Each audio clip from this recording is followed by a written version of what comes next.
الحمد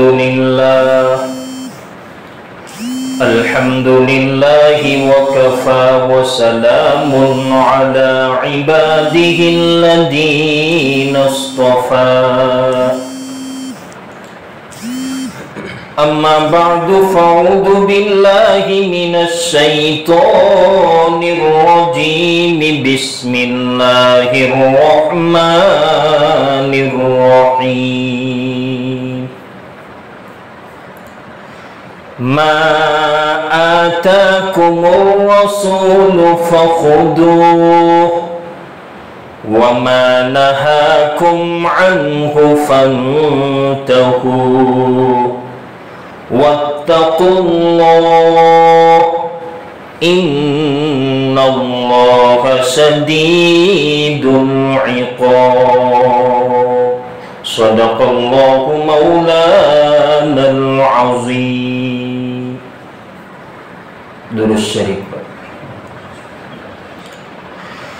اللهم صل على سيدنا محمد وعلى آله وبارك وسلم.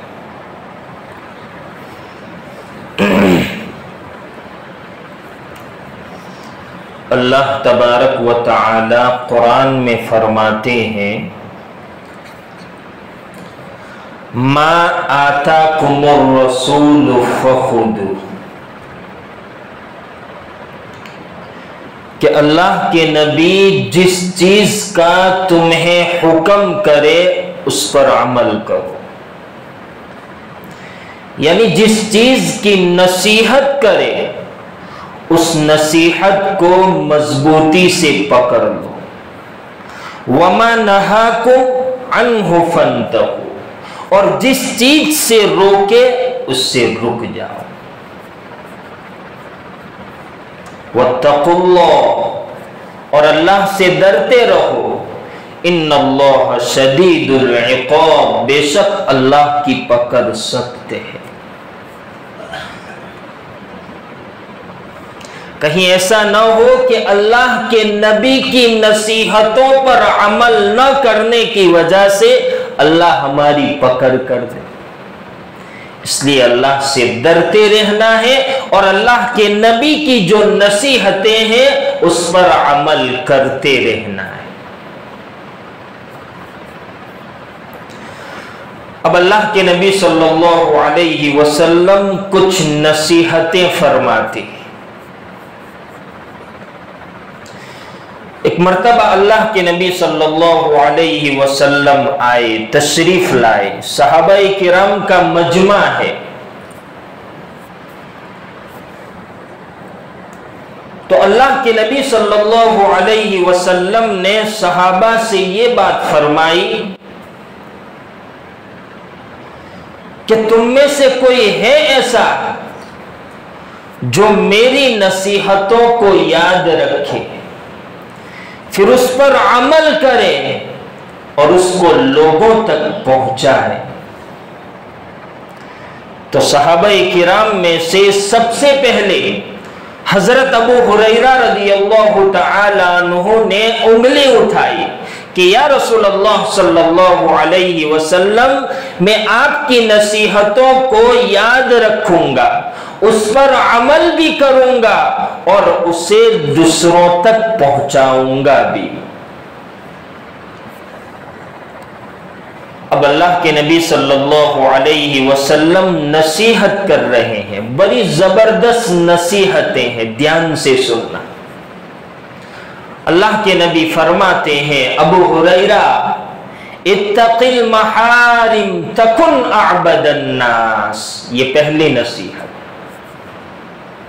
کہ اللہ کی حرام کردہ چیزوں سے بچتے رہنا، سب سے بڑے عبادت گزار بن جاؤ گے. سبحان اللہ، بڑی نصیحت ہے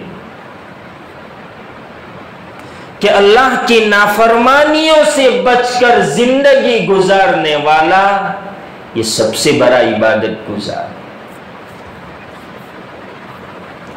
اس نصیحت کے ذریعے اللہ کے نبی صلی اللہ علیہ وسلم نے ہماری ایک غلط فہمی کو دور کر دی. ہم یوں سمجھتے ہیں کہ جو آدمی مسجد کا خوٹا ہے،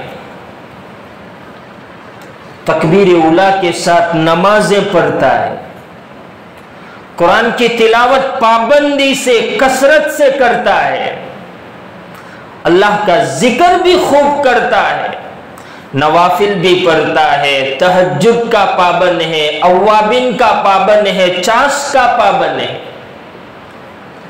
لیکن اگر باہر کی زندگی کو دیکھا جائے، مسجد کے باہر کی زندگی اچھی نہیں ہے، غیبت بھی کرتا ہے، چغلی بھی کرتا ہے، برائیاں بھی کرتا ہے، لوگوں کو دھوکہ بھی دیتا ہے، ٹوپیاں بھی پہناتا ہے، لیکن ہاں مسجد کی زندگی بہترین ہے، تکبیر اولیٰ بھی فوت نہیں ہوتی، کبھی تہجد بھی ناگا نہیں ہوتی، کبھی قرآن کی تلاوت بھی ناگا نہیں ہوتی، ایسے آدمی کو ہم عبادت گزار سمجھتے ہیں، دیندار سمجھتے ہیں۔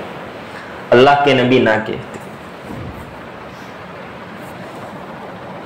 کہ ایسا آدمی عبادت گزار نہیں ہے۔ اصل چیز ہے نافرمانیوں سے بچنا، گناہوں سے بچنا، اللہ کو ناراض کرنے والے اعمال سے بچنا۔ ہاں مسجد کی زندگی کے ساتھ ساتھ باہر کی زندگی بھی اچھی ہے تو نور علی نور، اس کا کوئی مقابلہ نہیں کر سکتا، لیکن خالی مسجد کی زندگی اچھی ہے، باہر کی زندگی اچھی نہیں تو یہ عبادت گزار نہیں۔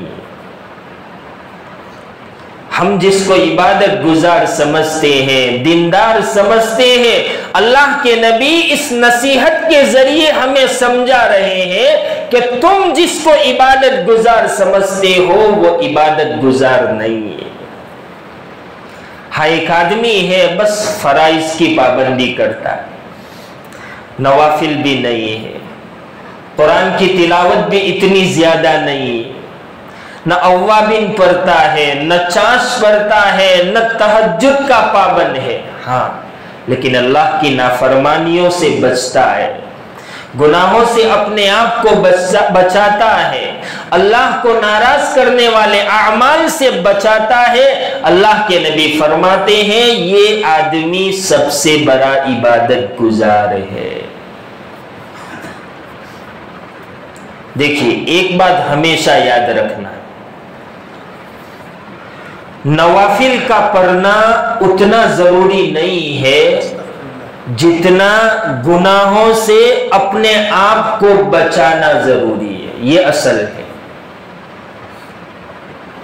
دیکھیے نوافل کے ذریعے انسان اللہ کا قرب حاصل کرتا ہے، لیکن اگر نوافل کے ساتھ ساتھ گناہوں کی کثرت ہے تو یاد رکھنا کبھی بھی اللہ کا قرب حاصل نہیں کر سکتا، کبھی بھی اللہ کا قرب حاصل نہیں کرے۔ نماز ہے، عبادات ہے، یہ دین کا ایک شعبہ ہے، اسلام کا ایک شعبہ ہے، لیکن معاشرت ہے، معاملات ہے، اخلاق ہے، یہ بھی دین کے شعبے ہیں۔ اس لیے میرے بھائیوں سب سے پہلے اپنے آپ کو گناہوں سے بچائیے، اللہ کی نافرمانیوں سے بچائیے، اللہ کو ناراض کرنے والے اعمال سے بچائیے، یہ اصل چیز ہے۔ پھر تھوڑا سا بھی عمل کر لو گے اللہ راضی ہو جائے گا۔ اس لیے اللہ کے نبی نے فرمایا اتق المحارم تکن اعبد الناس، اللہ کی حرام کردہ چیزوں سے اپنے آپ کو بچاؤ، سب سے بڑے عبادت گزار بن جاؤ گے۔ یہ پہلی نصیحت۔ دوسری نصیحت وَرْضَ بِمَا قَسَمَ اللَّهُ لَكَ تَكُنْ أَغْنَى النَّاسِ، کہ اللہ نے ہمارے مقدر میں جو لکھا ہے اس پر راضی رہو۔ اللہ کے نبی فرماتے ہیں سب سے بڑے مالدار بن جاؤ گے۔ ہمارے پاس جتنا ہے اور اللہ نے اپنی تقسیم سے ہمیں جتنا دیا ہے بس اس پر راضی رہو. شکوے شکایت کرنے کی ضرورت نہیں ہے، ہائی واویلا کرنے کی ضرورت نہیں ہے. ہر ایک کے پاس جا کر اپنی زندگی کے بارے میں رودرا رڑنے کی ضرورت نہیں ہے. بس اللہ نے جتنا دیا ہے اس پر راضی رہو. اللہ کے نبی فرماتے ہیں سب سے بڑے مالدار بن جاؤ. ہم یوں سمجھتے ہیں کہ جس کے پاس مال زیادہ ہے وہ مالدار ہے. نہیں، اصل مالداری دل کی مالداری ہے، مال کی نہیں، دل کی. ایک آدمی کے پاس کروڑوں روپیے ہیں، لاکھوں روپیے ہیں، لیکن اس کو بڑھانے کی فکر میں پڑا ہے کہ میری ایک دکان ہے 2 کیسے ہو جاوے، 2 ہے 3 کیسے ہو جاوے، میرے پاس ایک کھیت ہے 2 کیسے ہو جاوے، 3 کیسے ہو جاوے. اس کا دل مطمئن نہیں ہے، وہ کہاں سے مالدار ہوا؟ مالدار تو وہ ہے جس کا دل مطمئن ہو جائے کہ نہیں، بس زیادہ لالچ کرنے کی ضرورت نہیں ہے. اللہ نے جتنا دیا ہے، اچھی خاصی نوکری ہے، میرا گزر اس پر چل جاتا ہے، اب زیادہ کی لالچ کرنے کی ضرورت نہیں ہے. اس کو قناعت کہتے ہیں، اور قناعت یہ بہت بڑی صفت ہے کہ اللہ نے جتنا دیا ہے اس پر راضی رہو، زیادہ کی لالچ میں مت پڑو. جتنی لالچ کرو گے اتنی ہی پریشانیاں بڑھتی جائے گی. اللہ کے نبی کا فرمان ہے آدمی کا پیٹ قبر کی مٹی ہی بھر سکتی ہے. اگر سونے کی ایک وادی مل جائے تو دوسری کی تمنا کرے گا، دوسری مل جائے تیسری کی تمنا کرے گا. اللہ کے نبی فرماتے ہیں اس کا پیٹ قبر کی مٹی ہی بھر سکتی ہے، لالچ ختم نہیں ہوگی. اسی وجہ سے کہا اللہ نے جتنا دیا ہے بس اس پر راضی رہو، اللہ رب العزت تمہیں مالدار بنا دے. اسی وجہ سے ہمارے بڑے فرماتے ہیں کہ دین کے معاملے میں اپنے سے اوپر والے کو دیکھو، اور دنیاوی معاملے میں اپنے سے نیچے والے کو دیکھو. ایک آدمی ہے روزانہ قرآن پاک کا 1 پارہ پڑھتا ہے، تو ہمیں دیکھنا ہے اس کو. جو بالکل نہیں پڑھتا اس کو نہیں، جو ہم سے زیادہ پڑھتا ہے اس کو دیکھنا ہے کہ اگر وہ 1 پڑھتا ہے تو میں 2 پڑھوں گا، 1.5 پڑھوں گا. یعنی زیادہ کی کوشش کرنا ہے. دین کے معاملے میں اپنے سے اوپر والے کو دیکھو کہ وہ روزانہ 20 رکعت نفل پڑھتا ہے، میں 30 پڑھوں گا، 40 پڑھوں گا، 50 پڑھوں گا. اوپر والے کو دیکھیے. اور دنیاوی معاملے میں اپنے سے نیچے والے کہ اللہ نے مجھے تو گھر دیا ہے، اس کے پاس تو گھر بھی نہیں ہے، کرائے کے مکان میں رہتا ہے. اللہ کا شکر ہے کہ اللہ تو نے مجھے گھر دیا. اللہ کی نعمتوں کا شکریہ ادا کرنے کی توفیق نصیب ہوگی کہ اللہ تو نے مجھے بائک دی ہے، تو نے مجھے 4 ویل دی ہے. فلاں کے پاس تو کچھ بھی نہیں ہے، وہ تو سائیکل پر جاتا ہے، میرے پاس تو خود کی بائک ہے، خود کی 4 ویل ہے، جب چاہے جہاں چاہے جا سکتا ہوں. وہ بیچارہ نہیں جا سکتا. اگر رات کو 2 بجے کہیں جانا ہے، 3 بجے کہیں جانا ہے تو خود کی گاڑی ہے، میں جا سکتا ہوں. لیکن اس بیچارے کے پاس گاڑی نہیں ہے، اس کو صبح کا انتظار کرنا پڑے گا، صبح ہونے کے بعد ہی وہ جا سکتا ہے. لیکن میرے پاس تو خود کی گاڑی ہے، میں جب چاہے جا سکتا ہوں. کہ دنیاوی معاملے میں اپنے سے نیچے والے کو دیکھو، اللہ کی نعمتوں کا شکریہ ادا کرنے کی توفیق نصیب ہوگی.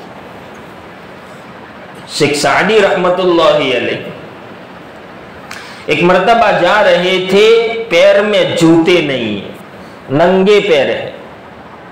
اب لوگ گھوم رہے ہیں جوتے پہن کر، نئے سے نئے، ایک سے ایک جوتے پہن کر لوگ گھوم رہے ہیں. جب لوگوں کے پیروں میں نئے نئے جوتے دیکھے تو شیخ سعدی رحمت اللہ علیہ کے دل میں یہ بات آئی کہ میں کیسا بندہ ہوں کہ میرے پیروں میں جوتے تک نہیں. بس دل ہی دل میں یہ کہہ رہے تھے کہ اچانک ایک ایسے آدمی پر نظر پڑی جس کا پاؤں ہی نہیں تھا. فوراً سجدے میں گر گئے, اللہ کا شکر ادا کیا کہ اللہ تیرا لاکھ لاکھ شکر ہے, میرے پیروں میں تو خالی جوتے ہی نہیں ہے لیکن وہ آدمی کہ اس کا تو پیر ہی نہیں ہے, وہ کیسے اپنی ضرورتیں پوری کرتا ہوگا, کیسے اپنے کام کاج کو انجام دیتا ہوگا. میرے پاس تو پیر صحیح سلامت ہے, میں اپنی ضرورتوں کو پورا کر سکتا ہوں, کام کاج کو انجام دے سکتا ہوں. اسی لیے دنیاوی معاملے میں اپنے سے نیچے والے کو دیکھیے اور دینی معاملے میں اپنے سے اوپر والے کو دیکھیے, جس کی وجہ سے اور اعمال کرنے کا جذبہ پیدا ہوگا. اور دین کے بارے میں اپنے سے نیچے والے کو دیکھیے تاکہ اللہ کی جو جو نعمتیں ہم پر ہے اس کا شکریہ ادا کرنے کی توفیق نصیب ہوگی. تو یہ دوسری نصیحت, وَرْضَ بِمَا قَسَمَ اللَّهُ لَكَ تَكُنْ أَغْنَى النَّاسِ, کہ اللہ نے تمہارے مقدر میں جتنا لکھا ہے اس پر راضی رہو, زیادہ کی لالچ نہ کرو, تم سب سے بڑے مالدار بن جاؤ گے. تیسری نصیحت, وَأَحْسِنْ إِلَى جَارِكَ تکن مؤمنا,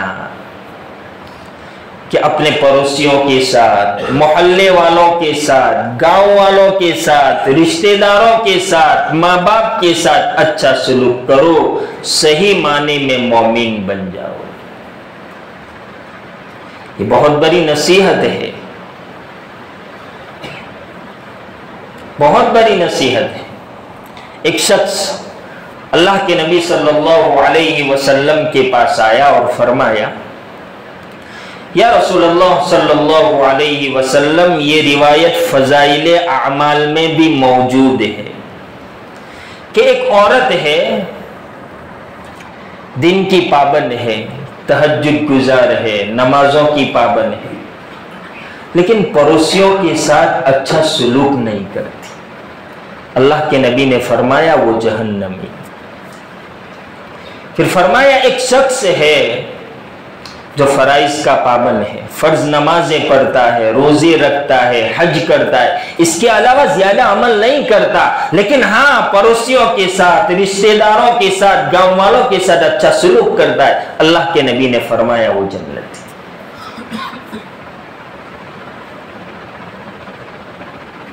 معاملات, معاشرت, اخلاق, یہ بھی دین کا ایک حصہ ہے.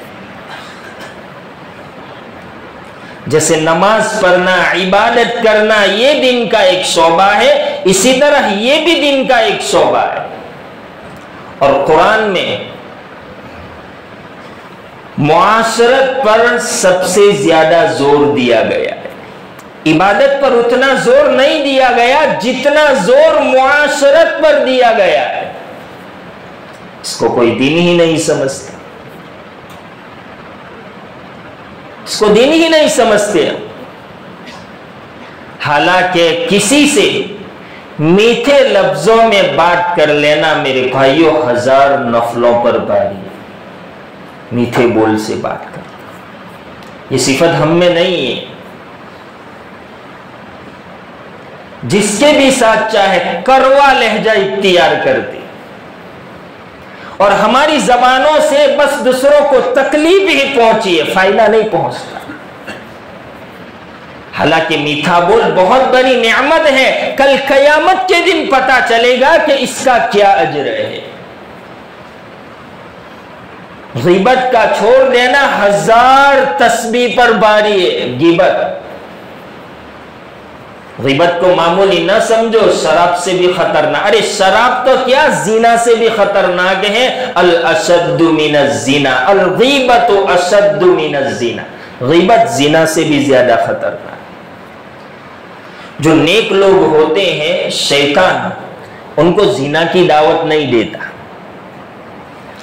اللہ کے جو برگزیدہ بندے ہیں شیطان ان کو زنا کی دعوت نہیں دیتا، غیبت میں لگاتا ہے، غیبت میں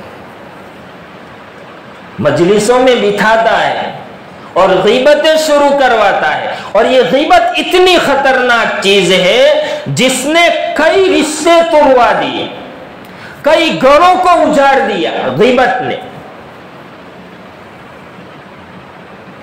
اسی وجہ سے ہمارے بڑے فرماتے ہیں غیبت کو چھوڑ دو، لوگوں کی برائیاں کرنا چھوڑ دو اور لوگوں پر تبصرے کرنا چھوڑ دو، پھر تھوڑا سا بھی عمل کرو گے تو اللہ جنت میں پہنچا دے. یہ بہت بڑا عمل ہے، بہت بڑا وظیفہ ہے، بہت بڑی عبادت ہے. غیبت کو چھوڑنا، برائیوں کو چھوڑنا.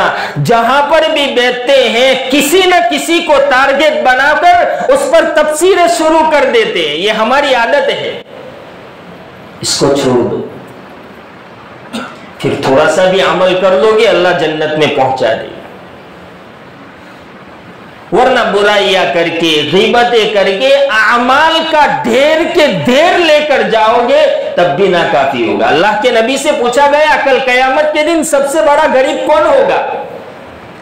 اللہ کے نبی نے فرمایا کہ جو بہت سارے اعمال لے کر آئے گا، پہاڑوں کے برابر اعمال کو لے کر آئے گا، لیکن اس نے دنیا میں غیبت کی تھی، برائیاں کی تھی، لوگوں پر تبصرے کیے تھے، وہ آئیں گے اپنا حق لینے کے لیے آئیں گے تو اللہ تبارک و تعالی اس کی جو نیکیاں ہیں ان کو دے دیں گے. اور اگر نیکیاں ختم ہو گئی تو جن کی غیبتیں کی ہے، برائیاں کی ہے، تبصرے کیے ہیں، ان کے گناہ اس پر ڈال دیں گے. اور جب گناہ زیادہ ہو جائیں گے اس کا فیصلہ جہنم کا ہو. یہ سب سے بڑا غریب ہوگا کل قیامت کے دن، اللہ کے نبی فرماتے. اس لیے میرے بھائیوں ہر ایک کے ساتھ اچھا سلوک کریں، ہر ایک کے ساتھ. وَأَحْسِنْ إِلَى جَارِكَ تَكُنْ مُؤْمِنًا، کہ ہر ایک کے ساتھ اچھا سلوک کرو، سب سے بڑے مومن بن جاؤ. یہ تیسری نصیحت. چوتھی نصیحت وَأَحِبَّ لِلنَّاسِ مَا تُحِبُّ لِنَفْسِكَ تَكُنْ مُسْلِمًا، کہ جو چیز اپنے لیے پسند کرو وہی چیز دوسروں کے لیے پسند. اگر آپ کے اندر یہ جذبہ ہے، یہ صفت آپ کے اندر ہے تو سمجھ جاؤ آپ صحیح معنی میں مسلمان ہو، کہ اپنے لیے تو اچھی چیز پسند کریں اور دوسروں کے لیے گھٹیا چیز. یہ مسلمان کی صفت نہیں. اللہ کے نبی اگر کسی کو کھانا دینا چاہتے یا کوئی مہمان آ جاتا تو حضرت عائشہ رضی اللہ تعالی عنہا سے فرماتے سالن میں تھوڑا پانی زیادہ ڈال دو تاکہ شوربہ زیادہ ہو جائے، زیادہ لوگ کھا سکیں. جو دوسروں کو کھلاتے تھے اللہ کے نبی بھی وہی کھاتے تھے، کہ اچھی چیزیں تو ہم کھا جائے اور جو پسند نہ ہو، گتیا نہ ہو، دوسروں کے یہاں بیچ دے. یہ مسلمان کی شان نہیں. اگر آپ کسی کو ہدیہ دینا چاہتے ہیں، صدقہ خیرات کرنا چاہتے ہیں، آپ تو گھروں میں بہتر سے بہترین کوالٹی کے چاول کھاتے ہیں، بہترین کوالٹی کے گیہوں استعمال کرتے ہیں، تیل استعمال کرتے ہیں، اور جب لوگوں کو دینے کی باری آتی ہے گھٹیا دیتے. یاد رکھنا ایسے ہدیوں سے، ایسے صدقات سے آپ کا دل مطمئن نہیں ہوگا، آپ کو سکون محسوس نہیں ہوگا کہ میں نے کسی کی مدد کی. ہاں جو تم کھاتے ہو دوسروں کو دو، بہتر سے بہتر دو، چاہے تھوڑا دو پر اچھا دو. ایسا نہیں کہ میں تو بڑھیا کوالٹی کے چاول کھاتا ہوں، یہ تو بڑے مہنگے ہیں، اتنے روپے میں تو بہت ساری چیزیں آ جائے گی. اب گٹیا گٹیا چیزیں بہت ساری لاؤ گے، اس کو دو گے تو کیا فائدہ ہو؟ وہ بھی نہیں کھائے گا، وہ بھی پھینک دے گا. اس لیے اپنے لیے جو چیز پسند کرے وہی چیز دوسرے مسلمانوں کے لیے، اپنے بھائیوں کے لیے پسند کرے۔ اگر یہ جذبہ ہم میں آ گیا، سمجھ لو ہم صحیح معنی میں مسلمان بن گئے۔ پانچویں نصیحت، وَلَا تُكْسِرِ الزِّحْكَ فَإِنَّ كَسْرَةَ الزِّحْكِ تُمِيتُ